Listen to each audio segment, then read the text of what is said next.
हिंदू म्हणून आपली संस्कृती आपणच टिकवली पाहिजे। त्यासाठी प्रत्येकाने आपल्या स्तरावर जबाबदारी पार पाडली पाहिजे। त्यासाठी या निवडणुकीत कुणाला विजयी करायचं यापेक्षा कुणाला हरवायचं हे ठरवण्याची वेळ आली आहे, असं प्रतिपादन ज्येष्ठ पत्रकार भाऊ तोरसेकर यांनी केलं। प्रबोधन मंचच्या वतीने कोल्हापुरात झालेल्या व्याख्यानात ते बोलत होते। कोल्हापुरातील प्रबोधन मंचच्या वतीने ज्येष्ठ पत्रकार भाऊ तोरसेकर यांचं रविवारी सायंकाळी व्याख्यान झालं। राजकीय हिंदुत्व काल, आज आणि उद्या या विषयावर त्यांनी विवेचन केलं। लोकशाहीने प्रत्येकाला मतदानाचा हक्क दिलाय, त्यातून लोकसभा निवडणुकीनंतर झालेल्या विधानसभा निवडणुकीत हरियाणात चमत्कार घडला। अनेकांचे अंदाज खोटे ठरून हरियाणात भाजप सत्तेवर आला, कारण हिंदूंना मताचं आणि एकीचं महत्त्व कळालंय। त्यामुळेच अमेरिकेचे अध्यक्ष डोनाल्ड ट्रम्प यांनी आपल्या विजयानंतर केलेल्या भाषणात हिंदूंचा उल्लेख केला।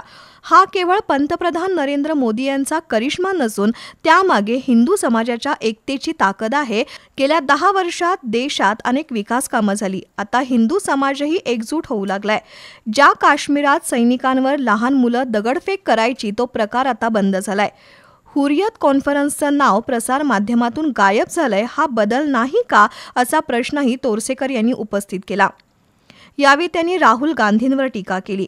या निवडणुकीत कुणाला जिंकून आणायचं, याच्या बरोबरीनं कुणाला हरवायचं हे ठरवण्याची वेळ आली आहे, असंही ते म्हणाले।